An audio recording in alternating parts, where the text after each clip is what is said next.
Hello and welcome to Close Calls live on the 42.ie Facebook page, brought to you in association with Air Sport. Each Friday we'll be dialing up the hottest pundits in the game. You know the story at this stage, to preview the biggest sporting event of the weekend. Eric Donovan last week, I think he got the McGregor fight fairly spot on. Jason Quigley looked like an Egypt, but sure, that's a story for another day. This weekend it's all about the All-Ireland Hurling final. Fintan O'Toole and Gavan Casey here. We are delighted to be joined on the line by the great Shane McGrath. Shane, you're on duty there, are you? Yeah, always working hard here in the primary teaching sector, so the work never gets done, Yeah, no wonder. Tough week this week back to school. Tough week this week back to school, but I just can't be doing too much this week, let the kids find their feet and see how we go in for next week on. So I suppose we better chat about some hurling. I mean, one of the main talking points coming into it, Fintan has heard some whispers. Yeah, I suppose the teams are both being named tonight. Obviously Waterford are going to have to make a change with Conor Gleeson out suspended, and it looks, people will think Tidy Burke will come back in there, but there's a bit of speculation that Johnny Glynn might be a surprise inclusion for Galway. Obviously you know about him, Shane, maybe looking back to 2014, he caused you a bit of damage in that qualifier before James Barry went back on him for the second half. What do you make of that? I mean, it's a big call if he's pitched in, considering he's played so little hurling this year. The lads would obviously look to him, like Simi Hall, and the management looked to him maybe as a big day player, but I mean, who loses out for Galway? Maybe Cathal Mannion just hasn't been hitting the form. He has been the last couple of years, but I would question it. I know that the great Brian Cody is one for making these big calls in the final day, and they usually work out. So I mean, there has to be some reason behind it. I mean, they're not just going to start him because he's Johnny Glynn. He's obviously must be showing something in training, All the Galway forwards are ball winners. They're all 6 foot plus. I mean, there was an interesting fact from the semi-final that Paddy Maher was the only lad that was heavier than the fella he was marking, out of the tip backs. So I mean, they're all absolute monsters of men. So I mean, I don't think winning ball is really a problem for them because they are so physically big. If I was the manager, I'd be going with Cathal Mannion just for speed, because I suppose the Waterford backs they're good hurlers, but they're not huge men either. So I mean, it's a tricky one to know, but it'll be interesting to see on Sunday if Johnny Glynn is lining out wing forward or not. Yeah, I suppose the way Waterford play, if I was to ask either of either now, could you name the Waterford half back line?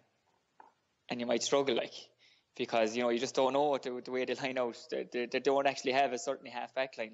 I think the loss of Conor Gleeson is massive for a few reasons. The first reason being that he's probably the best man marker in the country at the moment. It often goes unseen the amount of work he does, and he plays a lot of his game around midfield, but what he's been doing for Waterford has been picking up the strongest guy of the opposing team and nearly cancelling him out, and he's done it the last couple of matches for him. Secondly, he's from the same club as Jamie Byrne, and they would have an unbelievable understanding, just be from the same club, as to, right, I'm going forward, you're going to sit here. And it's very hard to get that with an inter-county guy. You want to be playing with each other for a long time, so whoever comes in there, I don't think Jamie Byrne is going to get the same freedom as he got, knowing that Conor Gleeson was always there to cover him. So I think the loss of Conor Gleeson is massive. Tyrrell will just float back into the sweeper thing.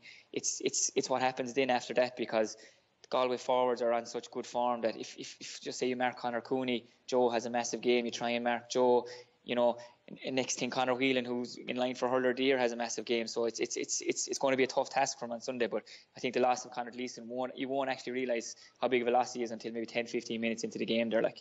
I suppose I was listening to John Milan during the week, and he made a great point about putting all the pressure on Galway, in that for a lot of them it's their third go at trying to win an All-Ireland, and that they haven't won it yet, so that the pressure's all on them, whereas the Waterford lads are kind of a young team, with the exception of maybe Kevin Moore and Brick there. They're all in their 20s, so that they'll feel they'll have another 9 or 10 years at this, whereas maybe some of the Galway lads will feel if we don't do it now, we might never do it, as you said, But I mean, Galway have won All Irelands, they just haven't won the big one. I mean, in inter-county sense, you think since 2004, one Galway team has won some form of hurling All Ireland, be it the All Ireland Club, the All Ireland Minor, or All Ireland Under 21. And I mean, they have won All Irelands, they have won on the big day, they just haven't done on, I suppose, the biggest of days, and they just need to get over the line. So I feel that this Galway team, I've said it all year, that they're different animals, that this added pressure or anything like that, I don't think will faze them, because they have so many good players and they have such a strong panel there this year, that I feel that it is fully theirs to lose. And when it comes to the crunch, with two teams who, they're not used to being in finals as such. Like, if it was against the Kilkenny for all the world and you're 4 points up, right, and you feel that, right, you are saying to yourself, oh, let's just please blow it up soon, ref, or don't let them get a goal, against the likes of Kilkenny's that could do it to you. Whereas if you're playing against a team that, right, they mightn't be as mentally strong or haven't won as much as ye have, and you feel, right, we're up by 5, last 10 minutes of the game, we're going to win this, because you just, you might know how the other team think, if that makes sense to you, lads, Waterford's perspective coming in, the two lads you mentioned, like the two sort of elder statesmen, are the only ones who've played in an All-Ireland final before, so the rest of the team are coming in, I suppose, a little, not necessarily raw, but it is a new experience for them, whereas, as you mentioned, Galway haven't been in a couple of finals before. There might be an added pressure on them, whether it'll affect them or not. Which kind of mindset would you prefer to be coming into a final in, having been in both situations? Like, is it easier to deal with the first one, or kind of responding to ones maybe that you've lost before?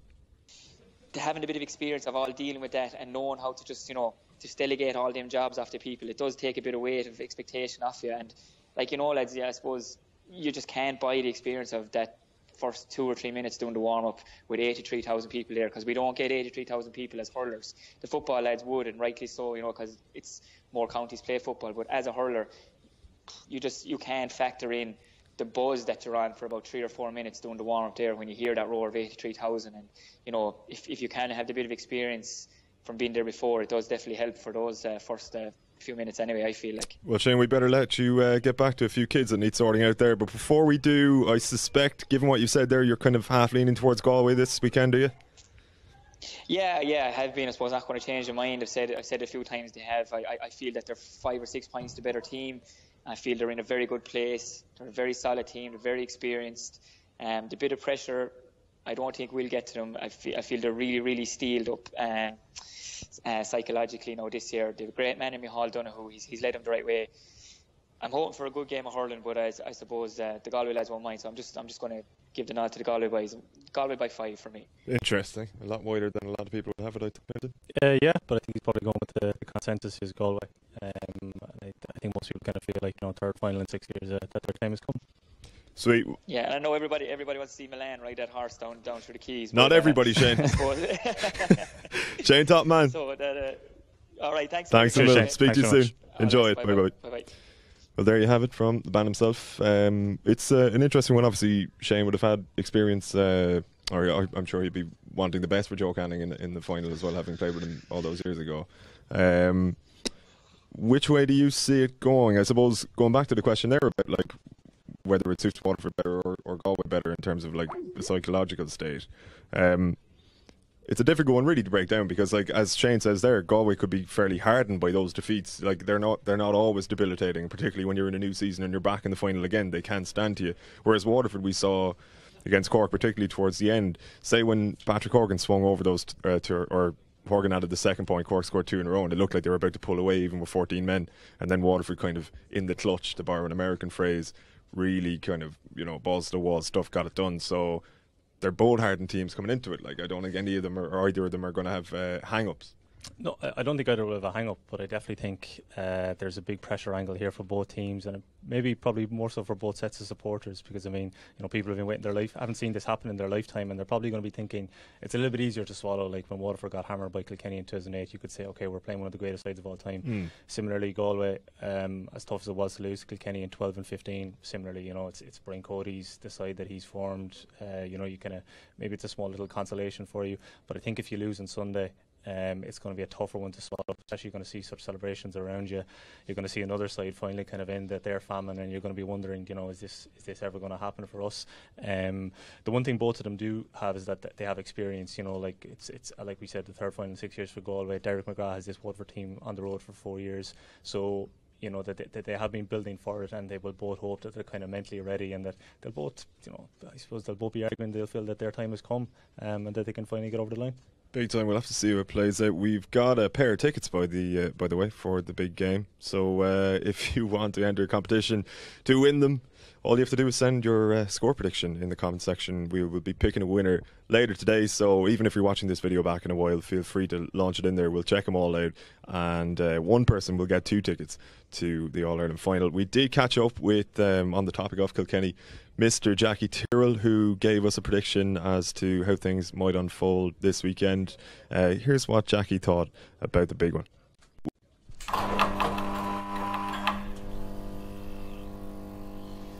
Yeah, it's going to be, it's a really, unique pairing.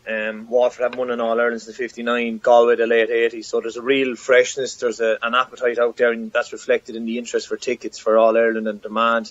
How the game is going to pan out, I suppose Galway have their style of direct hurling and that, but they'll have to play with a sweeper this weekend, because Waterford, play with a sweeper tied to Burke, and they're quite comfortable with that. Aidan Hart has played that role in the Leinster final against Wexford quite comfortably. So Galway are well equipped to deal with Waterford. It's going to be a really, really tight game. The big question is, if Waterford fall 4 or 5 points down and have to evolve from their sweeper and defensive system, how that question hasn't been asked of them yet. And if they fall into that situation, that's exactly where Galway will want to be. The big things for Galway this year, they've locked down number 3. Daithí Burke has filled that position really strong. And the other thing is, their over-reliance on Joe Canning is gone. Joe Canning plays a clearly defined role at 11. He makes things happen from there. If he chips in with a couple of points, that's great. But there's not a demand on Joe to be getting 5, 6, 7 points a game. Conor Whelan has stepped up, Conor Cooney, Joe Cooney, Colin Mannion, Jason Flynn off the bench. So they're getting a wide spread of scores, and that has helped Galway and helped Joe. And that was the big question for years: where do they play Joe Canning? And now they have a clear role for him. So I think with those 2 things, locking down number 3 and centre back as well, Garrod McInerney has been brilliant there this year. Couple that with Joe Canning's role and the weight off his shoulders, and the other guys stepping up, I would just about give the nod to Galway. But look, it's going to be really tight. Waterford will want to keep in the game up to 40-45 minutes.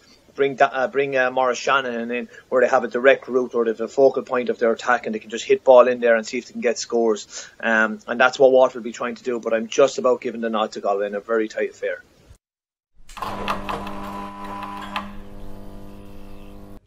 Good stuff from Jackie. Yeah, I suppose he's going to go with the consensus of Kilkenny winning. I guess the general school of thought is that that they've learned all the lessons that there are to be learned, and that all year that they haven't put a foot wrong. Obviously, ever since they kind of annihilated Tipperary really in the league final, they've been kind of almost anointed as the All-Ireland champions, with the sense that so Kilkenny on the slide a bit, and then Tip, because of that defeat and the way they lost the Cork, people, in fairness, they did recover to really put it up to Galway in the semi-final. But I mean, but even allowing for that, then Galway kind of overcoming that, because we talk about them almost becoming Mayo, and it nearly happened that day, to be honest. Yeah. But it'll stand to them. Sort of, you got pretty much the best of Tip that day. For all the talk about them being finished, and Galway still kind of came out the other end of it. So. Yeah, and you think that maybe they're starting to learn to cope with the expectation and all that. I mean, it was there in 2015 because they beaten Tip in the semi-final by a point.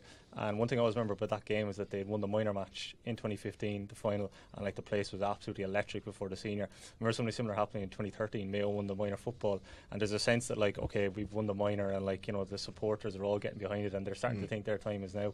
And they were up by 2 points at half time that day, but they completely fell away in that 15 minutes. In the second half. So I know it's a different management, but I would be interested if they get a good start on Sunday, that they really need to drive it on in that 10-15 minutes in the second half, because that really cost them in 2015. For their part, Waterford, that's a pretty crucial part of their games. We've always seen it. Waterford want to get to be in the hunt for success at about the 40, 45, 50 minute mark, and then they just wheel the cavalry off the bench. I think that's one really impressive thing about them this year. We knew about Maurice Shanahan, we know the impact he can make in reserve, but it's the likes of Brian O'Halloran for me has made a really huge impact since he's a guy. We were speaking to him last day at the press day. At 18 years of age, he was started in the All-Ireland semi-final again in 2010, brought off after 22 minutes, and people thought, okay, the mental scars that affected him. But he said he was just cursed by injuries for the next few years.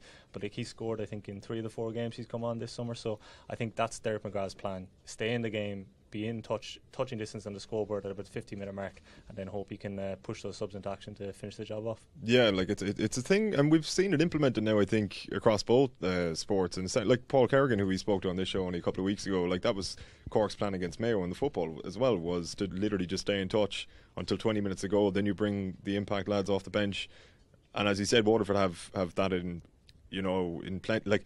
if you look at Mar Shannon, even like there are times you'd see the impact he'd make this season, and you'd be like, how the hell is he not starting, really? But you can understand as well from Derek McGrath's perspective why he wouldn't. Like, he's coming on red hot, like, you know, ready to go.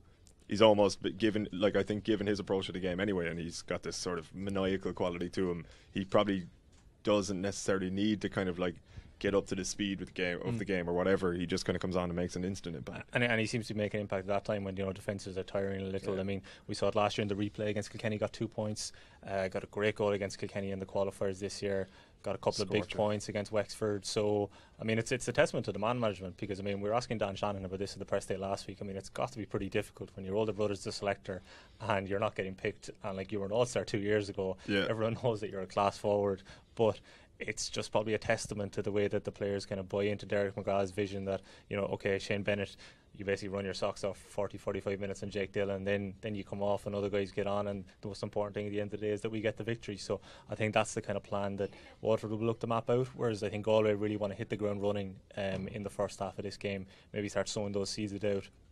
I know it was the last time Waterford got to an All-Ireland final. Kilkenny people have talked about it.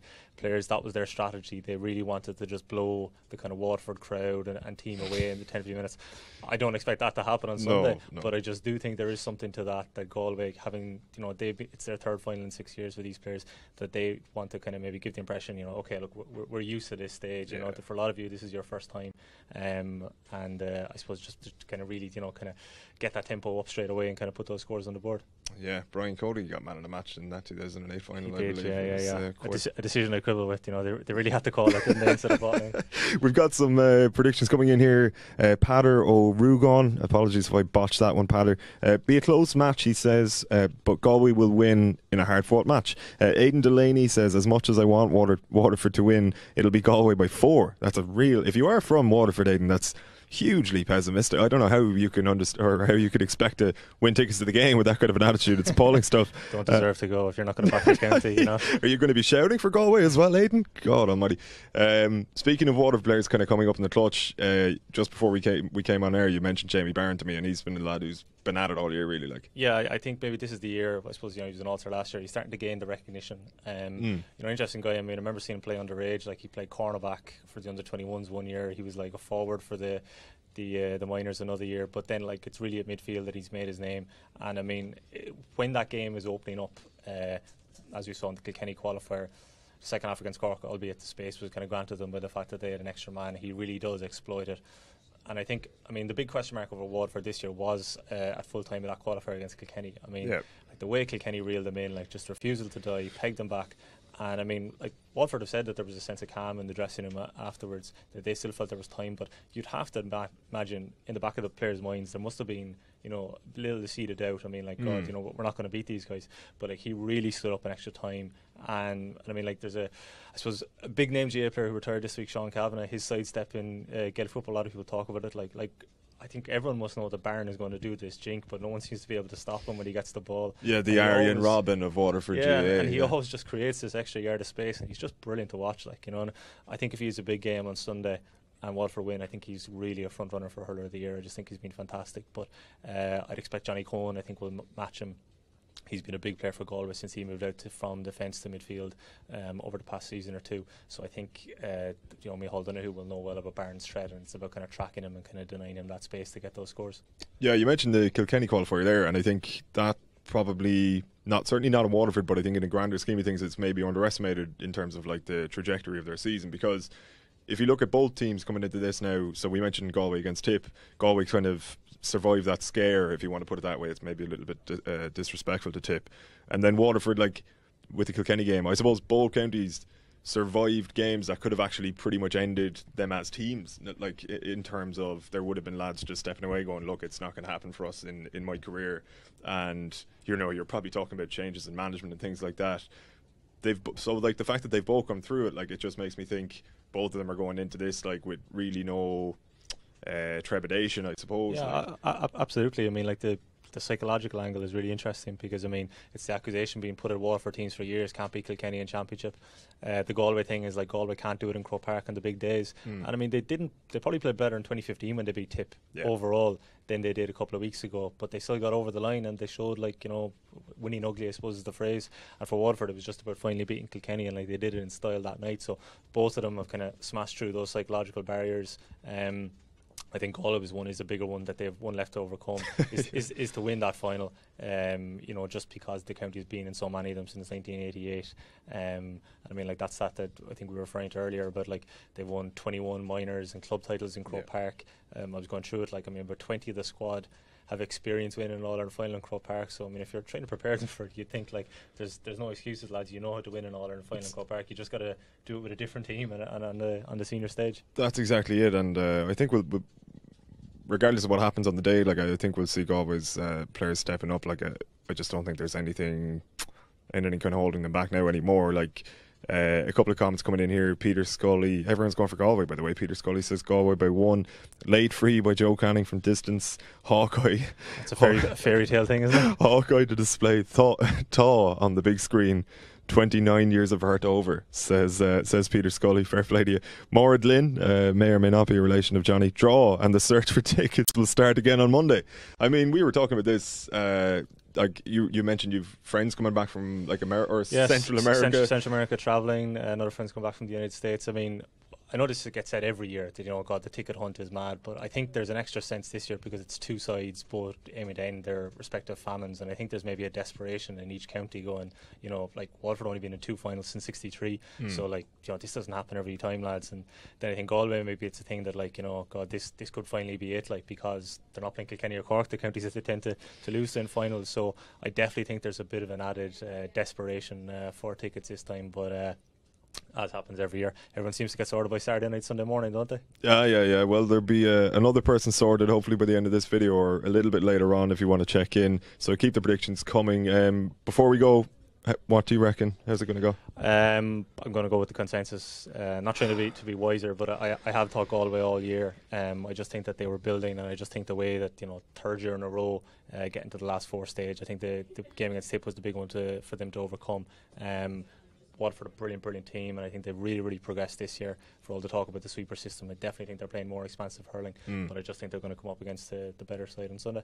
You're a devil for the consensus. Everyone seems to be going for Galway today. I'll go with you go for Waterford, so no, I'll go Galway. And that is all we've got time for on Close Calls this week. We will be back on Monday with the GAA show, looking back on what's hopefully not a drawn All-Ireland final. We'll see how it plays out. Until then, thanks a million to Air Sport. Thanks a million to yourselves for the comments and for watching. Best of luck with the tickets, by the way. Keep the predictions flying in. We will be picking a winner this evening. But yeah, until Monday, take care.